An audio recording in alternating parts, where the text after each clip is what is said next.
All right. I got audio, Philip. Yes, sir. Awesome. All right. So I've got Philip with me here. Philip Young is going to help me kind of moderate a little bit and keep track of questions coming in. I'm going to basically just introduce myself and then get rolling. I'm Dan Patton. I'm with Patton Productions out of Knoxville, Tennessee. I work with about 6 different production partners, Philip being one of them. We shoot everything from concerts to documentaries to basically you name it. We do a lot of fashion related stuff in the industry locally because we can donate our time. Most of the fashion shows are all um, kind of charitable events, so they're fun to do, and it gets us a lot of camera time for both ourselves and for a lot of our younger guys that come and join us to shoot. So I'm going to quickly go over what we're covering today. Um, the introduction on how to use and read scopes when filming and on external monitors and in post. So the one thing we don't have plugged in is to show you where your graphs are. Of course, you can turn on a basic graphing camera, but what I tell people shooting on the FX2, FX3, FX30, even unfortunately FX6, you're not going to get it this same way, but you're basically looking for histograms. So if you're running on an external monitor, make sure you got your histogram pulled up and start using that histogram to monitor your exposure levels. On an FX2, 3, and 30, however, you've got your exposure index, which is down at the bottom center. And I know that people told you guys to push this thing at 1.4, 1.7, or even 2. And I think that's just bad advice. And you'll hear a lot of mixed opinions on that. But indoors, with not a lot of light or a lot of mixed light, yeah, you can go 1.4, 1.7 because you're trying to protect your shadows in a low lit environment. But when it comes to shooting outdoors, if you go over that, I'll show you what's going to happen because I've got some clips that are pulled up to give you an example of what a little overexposure will do. But ultimately, if you're always shooting at an exposure index of 1, you should be fine.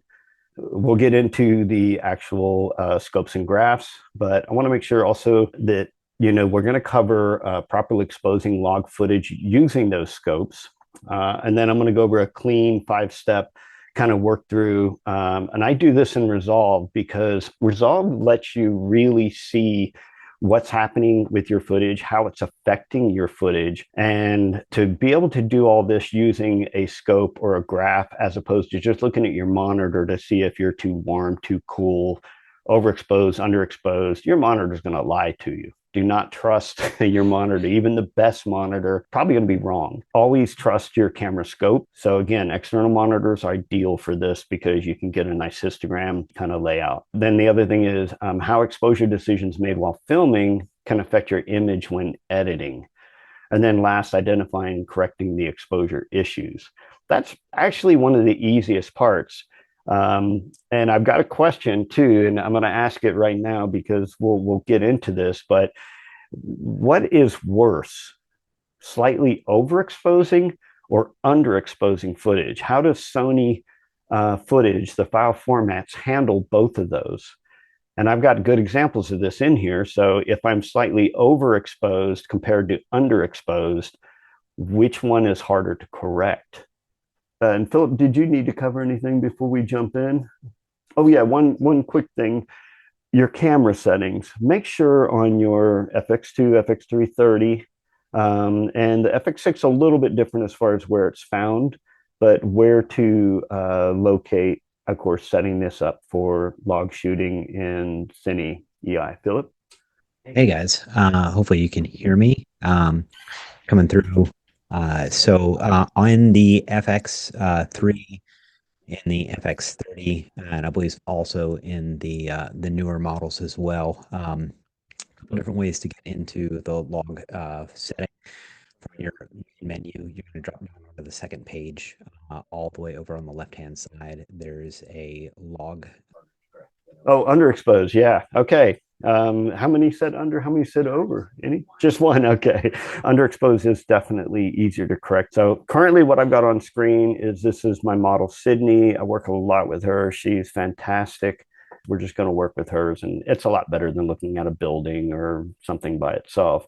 We're going to look at two different ways to kind of grade your footage and to look at your graphs with your footage. But I'm going to do it all at the same time, because what's the point of shooting log and knowing proper exposures if you're not able to do much with it? Because everybody thinks grading is so hard. It's just so confusing. It's so difficult. I'm going to tell you guys, it's not.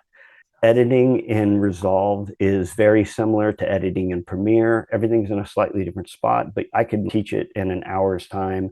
Even if you're a Premiere guy, I can get you editing in Resolve in an hour or less. It's really quite easy. So currently I'm in the editing platform of DaVinci Resolve, and I've got a nice area pulled up here. I'm going to click over into their color tab. And the reason I'm doing this is I want to show you, this is the footage and what it looks like. I'm going to zoom in here. And as I scrub through, you can see my scope right now is giving me a visual representation of what's going on with that footage. Now, this is a good example because it's exposed properly. And how do I know that? Look where it's sitting. Everything is sitting in now. I've got it set from 0 to 100. That's pretty well similar to what you would see on any given monitor that you buy as a secondary monitor to your camera. And if you turn on your RGB scopes, this is what you're going to see for your footage. And when you shoot flat, you'll notice it all sits somewhere around the middle. Now, I'm a little bit maybe high, but a little low. I tend to stay below that 60 mark. That's kind of my cutoff for my general talent. And you look at most everything is right in that line of 60. I've got a little bit that pops up to 70 and 80, and that's our sky back here.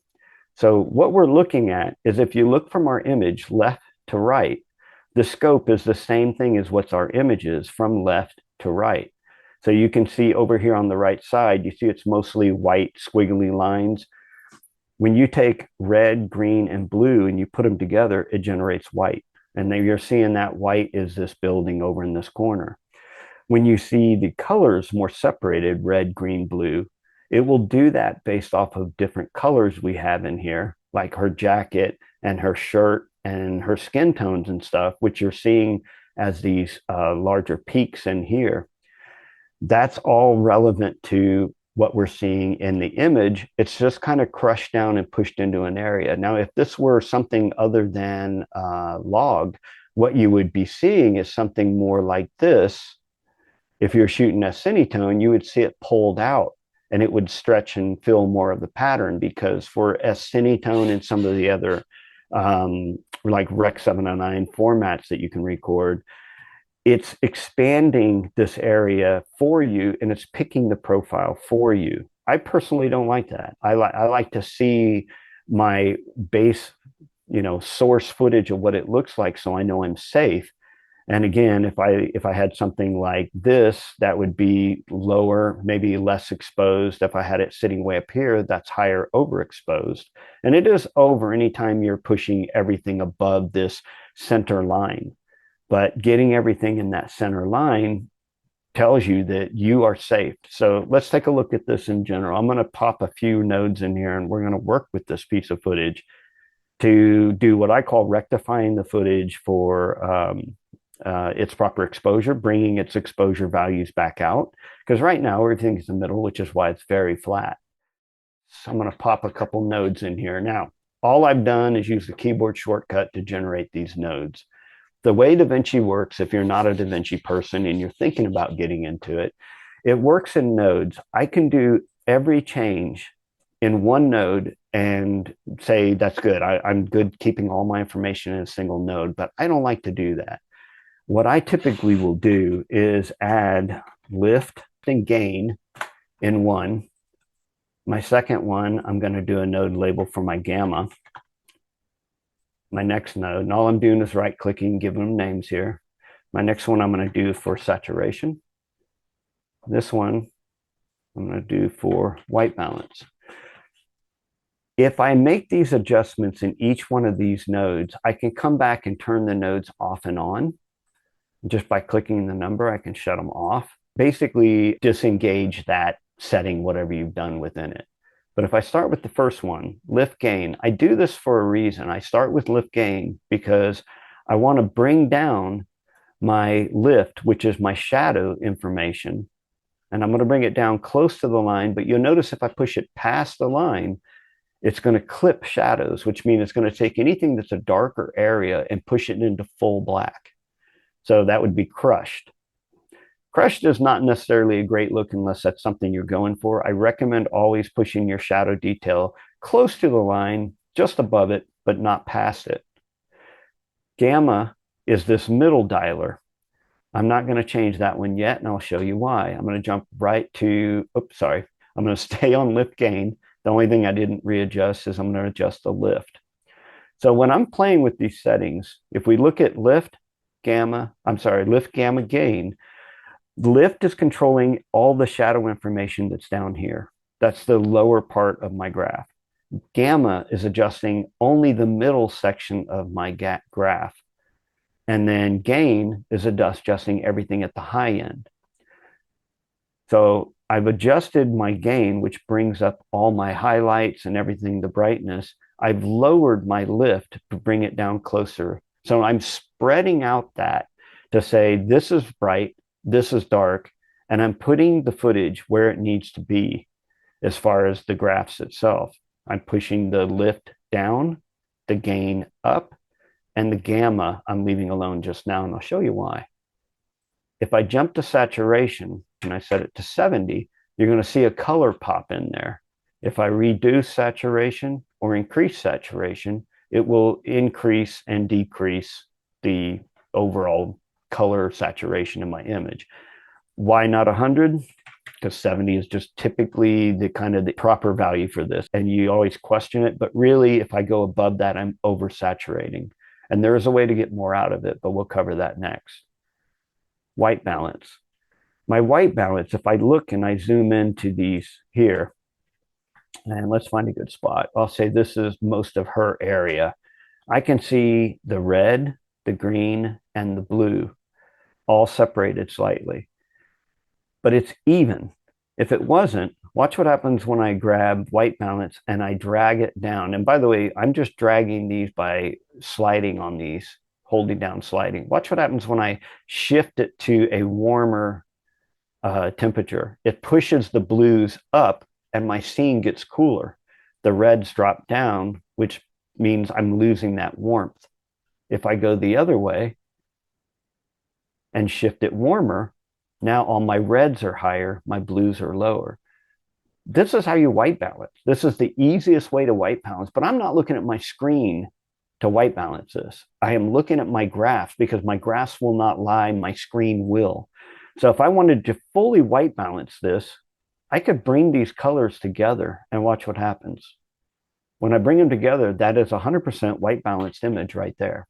I'm going to pop that up full screen. I'm just doing a Control F, and that's white balance. If I pull out the white balancing that I did, it was a little cooler that day. So it's going to be a little bit more of a, slightly cooler image. If I wanted it warmer, I could push it up and watch my reds climb. And now it's a warmer image. So ultimately, using your graphs and controlling your look based off of what you see on the graphs and adjusting these variables here, you can literally do an entire recoloring of your footage super, super easy just by setting up a node for each area. And you'll notice as I go to gamma, or we'll say saturation, in saturation, way over here, I see from my color wheels, I've got a red dot. That tells me that I've modified something in this panel and I modified saturation. If I go to lift gain, you'll see I've got a red dot because I'm in this same panel. And everything I'm doing right now is in this one panel. I don't have to search all over. With simply, 4 or 5 nodes, I can create everything I need to create for this image to give it color and give it life. I'm going to clean this back up here, put it back into white balance. I can give this thing life. If it doesn't have enough color for you, this is what I like to do. I come back into my gamma, which is our mid tone. So that's everything through the center of my my scope, right? If I bring this down, watch what happens to the image, but also look what happens to my scope here. I'm pulling that whole center down, but it's trying to leave a lot of the stuff at the top, and it's trying not to do anything but crush the bottom a little bit. So I can add a lot more contrast this way, as opposed to, if I reset this, what happens when you add a contrast variable to your footage? What a lot of people don't know, when they grab contrast as a setting and they crank it up, look what's happening to my graph. It's pushing the top up and the bottom down. This is what you're doing when you add contrast. If you don't have scopes and you're not paying attention to your scopes, and you don't know how to read the scopes, you don't know what it's doing to your footage. But once you do, you can see how contrast actually pushes up my highlights, it pushes them into my brights, and it takes my shadows and it drops them down into my darker color, because everything past 0 is black, everything past 100 is white. And let's just take a little example of that. I'm going to go back to my lift gain, and this is my upper area, and I'm going to crank that way up, and look what happens to my footage. It blows out. So sometimes if you have enough, like if you're dealing with 16-bit footage and it was all within range, but still maybe it was hitting a little hot, so it was blown out, you could technically come back to your gain and pull it back in and recover a lot of that information that would be lost. Now, my gamma, I've also set that really kind of harsh. So I do like to take gamma and pull it down a little bit, which just grabs this mid-tone and it crushes it to the bottom. And once I've done that, if I want, I can come back to my lift gain and crank it up and get some brightness. Now, look what's happening here. I'm losing my clouds a little bit. They're blowing out a little bit because my graph is clipping. But if that's the look you're going for, that's fine. Don't feel like you always have to have everything 100% within exposure range. You can push it out, and sometimes you're going to have to push it out. Sometimes your items, your brighter highlights and so on will clip in your image, but that should be by choice. It should never be by anything but choice. And if you're shooting log and you're shooting through the center of your scopes, using a monitor so you can see it, or making sure you're at 1 for an exposure index on a 3, a 30, or an FX20. You should never really have to worry about that. I'm going to do this one more time. I'm going to reset this node. You see how everything's low? I'm going to reset this node. And just one more time, I'm going to go to my lift gain, drop my shadow down, increase my gain up, and notice I'm keeping it in range. I'm going to go to my gamma, bring it down a little bit to add more saturation, but not too much. I don't want to crush it to black. I just want to add some of that color saturation in. My saturation is still set to 70. I don't have anything else adjusted on that. And white balance, I did shift it. I could shift it cool or I can shift it warm. But in this case, I'm going to keep it right around white with a little bit of warmth. Philip likes warmth. I like warmth. We like to shoot stuff warm. But it doesn't matter what your white balance was when you're filming. You can come back and readjust, and you can see what's happening using your graph. So before I continue on, does anyone have any questions about what I'm doing with my graphs? And again, I'm showing you this inside of DaVinci Resolve because it gives you such great control over your adjustments. And anyone who thinks that is hard to do, they're fooling themselves. It's not hard. It's actually quite easy. I can teach somebody this a repeated process over and over and over. And I guarantee you will get it pretty quickly after you've done it a few times. And here's the thing. This clip, I only have the single node. And by the way, why didn't I touch that first node? Because if I name that node what I really want it to be, that is my raw, or that is my source, or that is whatever, but that's one I don't touch. I don't put information in that node. And then I'll answer the question again before it comes up. Could I go to one node and do all these changes? Yes, I could. But then I wouldn't be able to turn things off and see what I've affected independently. Here's my source. I turn on my lift gain. It spread my spectrum out. I turn on my gamma. It crushed it down a little bit. I turn on my saturation. It's added some color. And then I turn on my white balance and it shifted a little bit warm because that's what I wanted. That is so incredibly easy. But the hard part, people will always say like, well, I don't want to do that for every single clip. Okay, there's a couple ways you can get around that. If I've got a clip and I really like it, and it's kind of in the same street scene as everything else, I'm scrubbing through my stuff here. I can capture this clip by saying, grab a still of that. And I've already done one up here, but I'm going to delete this still. I'm going to grab a still of her. And what it's going to do when I grab that still is it's actually creating a copy of all of my nodes. Oop, didn't mean to hit that key.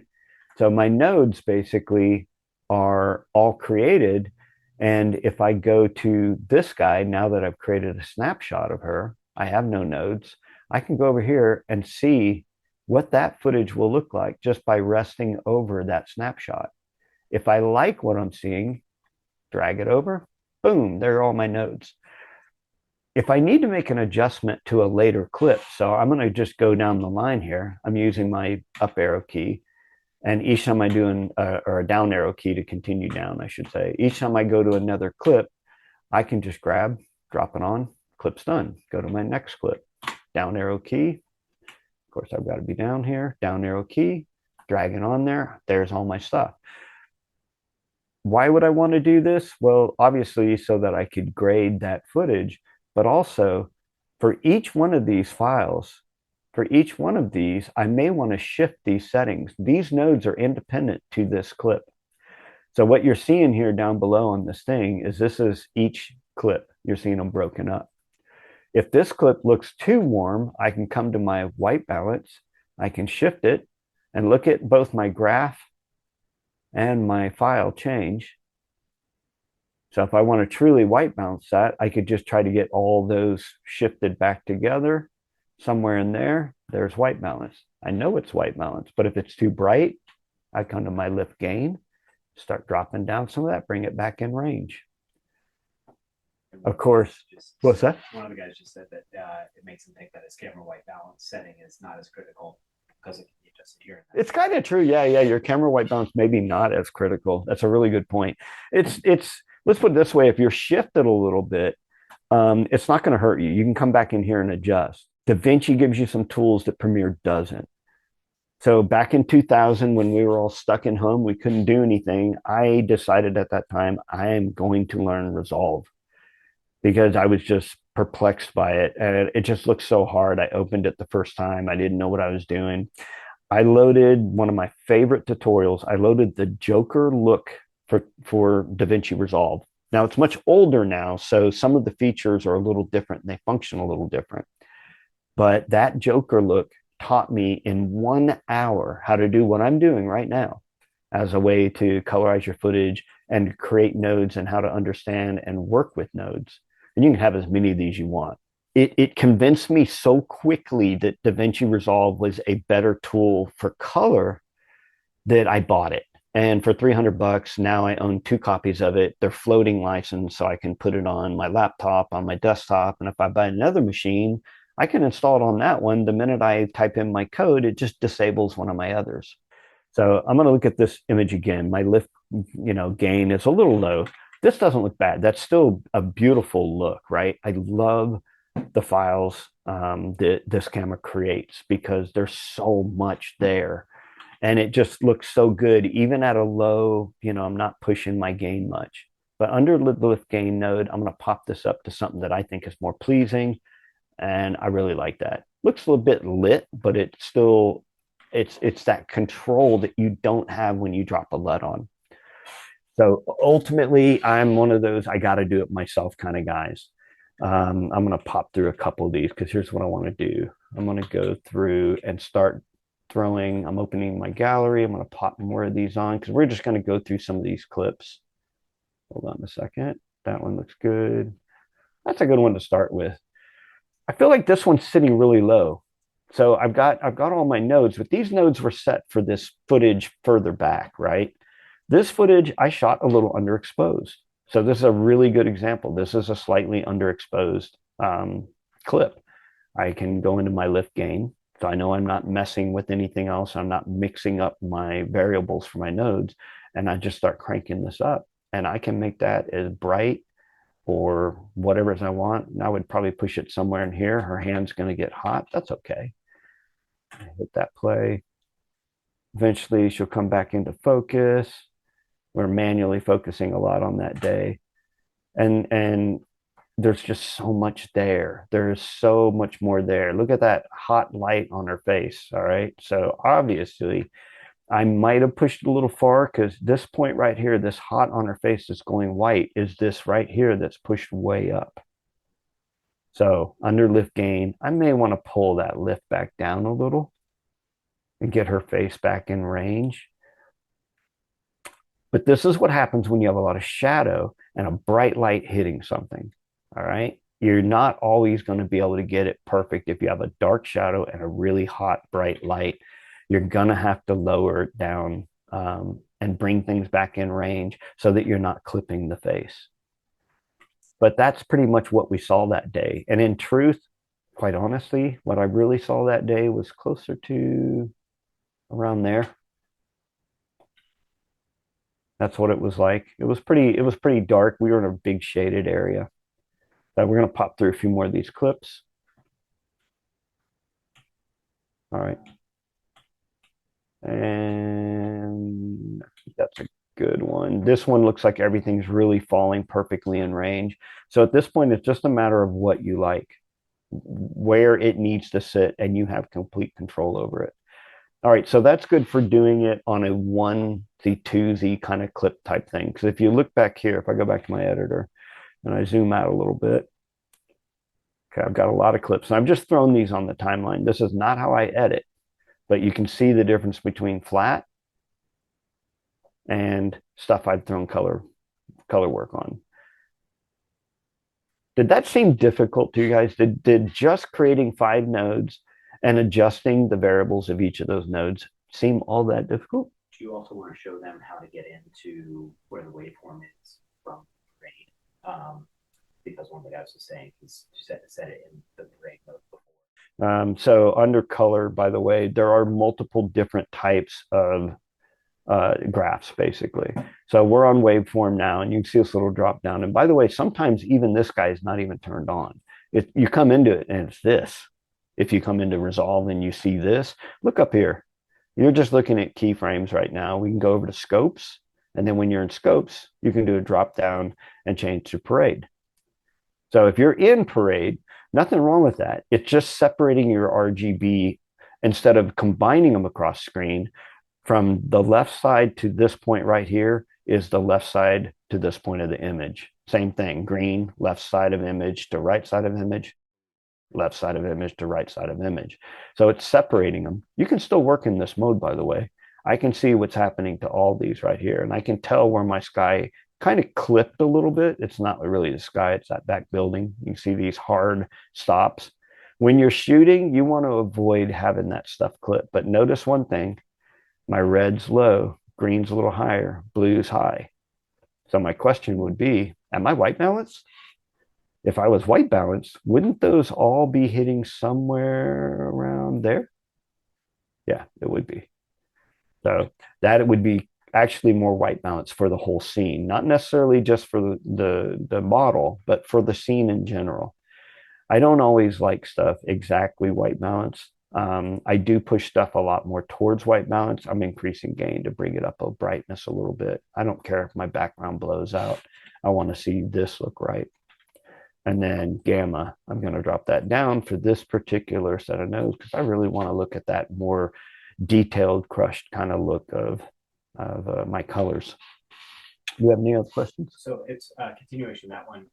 Yeah. What time would you use Parade compared to other waveforms? Oh, just only when you want to really separate. So the only time you're going to use Parade as opposed to waveform is when you truly need to see what's going on with your colors. Because notice in waveform, anything that perfectly lines up that is white is going to be combined, or anything that's perfectly white balance is going to be combined, meaning let's take a temporary shift here. I'm going to come back to my white balance. As I shift white balance, you'll see our colors separate and come back together. And when they come together, they overlay in a form of white. Pull them apart again, come back together. They come together in more of a white. It's sometimes really hard to see how much of the color that you're seeing here is from any one spectrum or another. whereas a parade's going to show you independently. Most of the time, I'm going to leave it on waveform because waveform just gives me all three combined, and I can see how they interact with one another, not just separated. Separated is great, but then you don't know where they overlay on one another. Like in this case right here, I'm predominantly red hard and blue kind of down. If I'm in white balance and I were to pull those more together, for that area, it would be more white balanced. Make sense? Hopefully that makes sense. Okay. So yeah, there's a lot of different, and there's also your vector scope, which this is your breaking and looking. So this is so many different ways to look at your color, your light, your exposure. All of these different types of scopes are different ways to look at it, to look at how your footage basically is relaying to its RGB. I don't use it because I'll be honest with you, I'm terrible at picking up new things. I need to really learn more, but I'll just admit I don't know what the hell. I don't know how to get that looking right. There are different ways to look at these as well here. You can look at your scopes a multitude of different ways. I like RGB because that's how the camera sees it. And there's a couple different things you can turn on and turn off. Notice that I turn on extents. I really see where it's ending up here. I should probably leave it on. I'm just used to reading it without. And then let's see, there was another one in here. There's a lot of different ways to view like 10-bit, 12-bit by percentages and so on. It's normally set to 10-bit. So when you come in here, you're normally going to see 0 to 123. That's the same thing as if you look on your monitor and you set it to percentages. Your monitor most of the times are going to show 0 to 100%. Anything over 100% is white. Anything below 0 is black, pure black. And again, I don't recommend going over it unless it doesn't matter. Like I'm never going to push my model to those numbers, but I don't care if my backgrounds are. I'm less picky that way, but it was really a hard, hot day and I'm in shadows and the sun was reflecting off that white wall. So I don't really care. And it's really a matter of what works for you. I can tell here that my white balance and everything is a bit shifted. And if you look down here, if I look at my chart, I'm going to zoom this in. To zoom, I'm using a mouse wheel and the Alt key. If you zoom the wheel without an Alt key, it travels it up and down. If you do it with the Alt, it zooms in and out. And then if you hold down on the middle button, the roller, you can scroll it around. But basically, if I zoom into one of these areas and I can see my red RGB spectrum spread, I can tell she's a little warm. Again, if I'm in white balance, I can kind of shift those out and I can get that more to pure white. And that's a properly white balanced image. So again, I normally leave them a bit warm. So again, I like this. I can snap it, or watch what happens when I drag that on there. Look at how much more dark and rich this whole image is. This looks great. I mean, to me, I don't really need to do a whole lot more to this if I'm trying to do a real quick slam edit. I don't need to do more than what I just did, but I can go in here and adjust these variables a bit more if I want to. Like I'm noticing our blacks are hitting really crushed. I'm crushing all my colors and I can see it down here. If I look at my scope, I can tell exactly what I'm seeing. I don't care if the monitor's crap or not. I can grab, while I'm on lift gain, of course, I can grab my lift, which is my shadows, and pull it up. And I'll retrieve some of that information in the shadows that would have been lost. You can see my second shooter over here. And if I need more, I can also go to my gamma and just stretch that whole mid up and bring back all that shadow detail. But I tend to like to crush it in a little bit and bring it a little darker, a little more moody. The only other thing you can do is if you're not getting enough color, let's turn off gamma, because gamma really adds that saturation because I'm pulling my midtones down. If I really wanted to, I could come to node label and add a boost.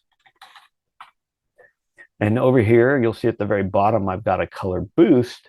If I crank that up, I can really oversaturate, color boost that image. Now, if I do that, just me, I'm probably going to shift my white balance a bit more neutral. And then I'm probably going to take my gain and drop it down a bit because it looks a bit hot. But again, I'm a bit of a perfectionist in some ways, and in other ways, I don't care. It's kind of like quick slam at it, and then I'm a perfectionist when I get an image that I really like. And working with Sydney, it's just hard not to like all of the stuff you're shooting because she just does such a great job. All right, so when I scrubbed through, my exposure dropped. Watch, boom, find that spot. Boom, it really dropped. If my exposure was sitting down here, God, such an easy fix. I come to my lift gain, grab my lift, pull it back up, and I can even grab my gain and crank it back up. Look how much I brought that back from almost destroyed. So yeah, to answer the question on that, is it easier to recover highlights and bring them back, or to deal with stuff that's underexposed, overexposure to underexposure? Yeah, underexposure is always easier to correct. I'm not saying underexposure stuff, but if you're not sure, you're safer to slightly underexpose. So what would this scene look like right here if I grab this and throw it on? Okay. I'm going to zoom a little so I can have a little control in here. That's a great look. I love flares, love playing with flares through trees and stuff. I'm going to throw one on this guy. Again, it's a great look, but notice where everything's sitting really high up here. That's okay if I want that washed out look, but if I don't, I can go to my gamma or my lift gain. I can pull my base down a bit, or I can go to my gamma and really pull it down. And then I end up still with my highlights, but look at this nice shadow, darkened richness. Why would you not want to do this, Philip? Why would you not want to do this with your foot? Why would you put a LUT on your footage and let it control everything for you? I don't see the point. But again, people I think are afraid to play around editing their own footage because I think it's so hard, and it's really not. All right, so I'm showing you one way to adjust your footage. And we've been working in a timeline that I've copied over to another timeline to show you another way to do it. If I don't want to independently readjust all the clips and drop in new nodes on every clip, there's another way to do it. And this is a way that Philip shows me, and I think a lot of people are using it now. It's nothing new. It's newer than the way I do it. But what I'm going to do is open up my timeline grade. So this is doing my manual grading timeline. I'm doing another copy of the timeline. You'll see here there's two timelines. So this is my color space transform timeline. And the difference here is I can colorize all these clips in one shot.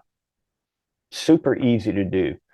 I'm going to come up here and first things first, go to my color. And you'll notice that I've got my single node because there's nothing applied to any of these, right? But I want to change from clip over to timeline. Now, anything I do to timeline is going to do it across the entire timeline. So if I go over here and I search color, and you'll see I already had it pulled up, I'm going to get rid of that. I'm going to come up to my library. And if your library is not open, really, really easy. It's all part of your effects. Just like nodes can be turned off and on, timeline can be turned off and on. So many of these things have these little menus up in the right corner that you can turn off and on.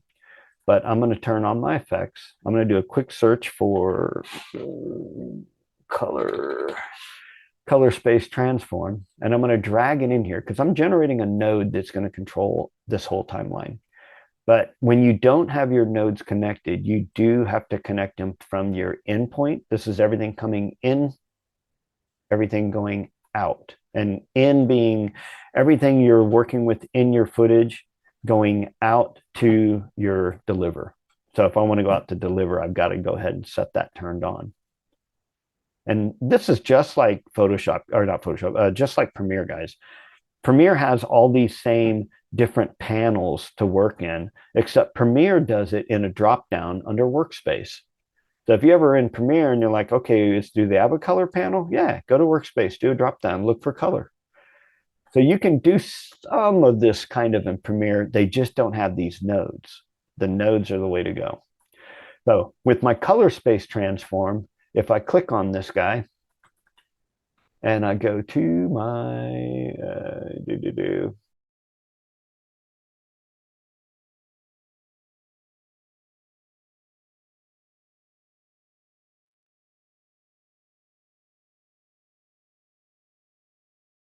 play through. Oh, you know what it's doing? I think it's doing it on the clip. It is. Oh, Yeah, I dropped it on the clip. Clip up top. Because I'm an idiot. I've been dropping them on the clips. I didn't remember even moving to timeline, but that's so weird. And again, I'm going to do this one more time because I love doing things over and over. It worked in rehearsal. Sony S-Log3, log, Rec 709, Rec 709. And there's a couple of Rec 709s. There's a Rec 709 and Rec 709A. I got to get all the way down. A is a little crunchier. It's a little darker. Regular 709 is a little brighter. If I come back to my timeline, and I open that up a little bit, as I scroll through the timeline, if we see one that's crazy looking, I probably have got a LUT on that because we were playing with it yesterday. I probably have my own LUTs on that thing. If I'm in that clip, I go to color, I'm on clip. Yeah, I have that color space transform. I was throwing it in the wrong spot. That's why. Normally you won't see it oversaturated like that. But ultimately, I've now just got all these clips on the timeline, and I've told Resolve I want to not work with nodes for the clip itself independently, but for the entire timeline, and gave it a color space. You're right. That's why it was freaking out on me. So now I basically have all these clips that are beautifully colored. I mean, they're not bad. We compared yesterday my method to doing it this way, and they did look a little different. I personally like mine, but they are a little different. You can compare them directly and kind of can see. Let's see if I can do one again here. This is theirs. We'll get Sydney at 1, 1, 4, and 13. I'm going to come back to mine. 1, 1, 4, and 13. 4 and 13. It's going to be somewhere in there. I got to zoom in. It doesn't. Oh, it doesn't. That's fine. We'll go to one that does then. That's a good point. That's a good one. Oh, I like that. Moody view. All right. So that's 1, 2, 659. 1, 2, 659. Go a little too far. 59. What I'm doing is looking at this guy right here. I'm looking at where it is so that when I bounce between the timeline grade and my personal grade, I can compare. What do you notice right away? The timeline grade looks good, but the white balance is definitely not truly white. It's very warm because that's the way the footage was shot. I was a little bit warm on my white balance. Can I correct it if I decide to do the timeline grade method? Absolutely. I click on that clip, go to my color, and you'll see I'm in mine, right? Make sure I'm on the right one. Yeah, I'm on timeline. I'm going to make sure I go in there because this is where it goofed up on us yesterday. Yeah, there we go. Timeline grade. If I want to adjust the timeline grade compared to manual grade. Oh, my manual grade was warm. That's what it was. So yeah, I can go to my manual grade and adjust it, but that's a bad example if my manual grade wasn't right. Go back to our white balance. And let's balance that out, bring those together a little bit more. Now, if I go back to edit and I compare the two, there's the timeline color space. There's mine. Mine looks a little flat in the face. I don't have as much color. I think I boosted last time. But ultimately, you can do it, and you can fix either one of those. So if on my timeline grade, I want it to be crunchier, no problem. I come into here. You have more detail in the sky. Yeah, maybe. Yeah, that's right. We had more detail in the sky last time. I make sure I'm on clip, not on timeline, because otherwise it's going to change everything. But for this one clip, I can basically just say, let's go and drop a node or two in. I'm only going to do a node label for this one, and I'm going to make it white balance. That's all I'm going to shift in it. If I want to warm it up, I can warm up that or cool it down or whatever.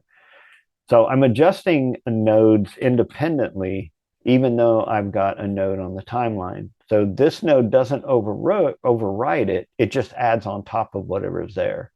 So if I've got this really nice timeline and everything looks good, but I come across a clip that's either really dark. Okay, that's a good example. Looks great, but it's dark. As long as I'm in clip and I create myself a new node and I say I want to adjust my lift and gamma here. Gamma, or lift and gain. Sorry, I keep calling it gamma.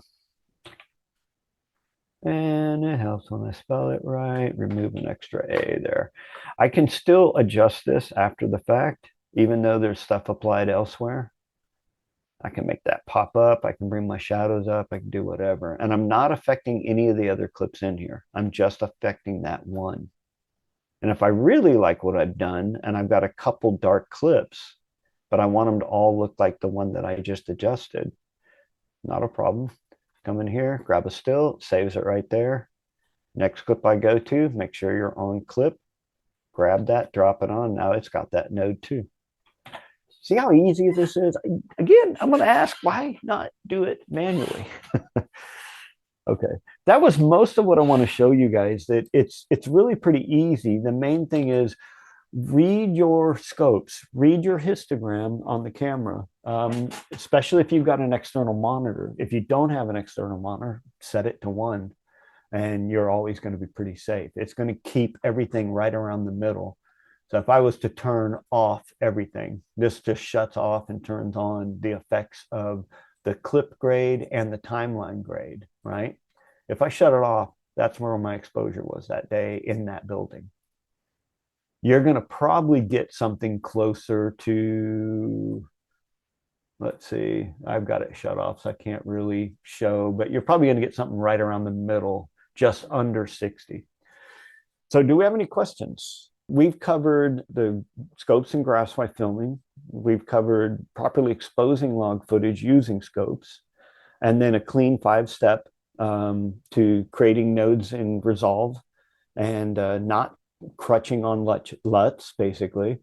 Exposing decisions. Sorry about my bumbling. That's going to happen. So look for Phillips that he's going to be offering coming up, and that's basically managing remote control camera, not just one, but multiple cameras. Are you going to throw like 5 cameras at this thing, Philip? Yeah, I guess I can unmute if you guys can hear me. I can't hear myself in here. So I'll just speak into Dan's microphone. Oh, you're not hearing yourself? Yeah, I'm not hearing myself.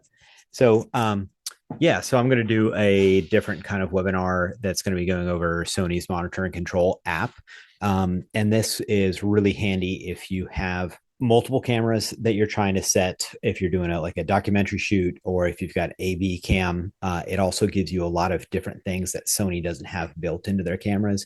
So you can use this with the FX3, FX30, the FX6. You can do it, but you can only do one camera because it broadcasts its own wireless signal.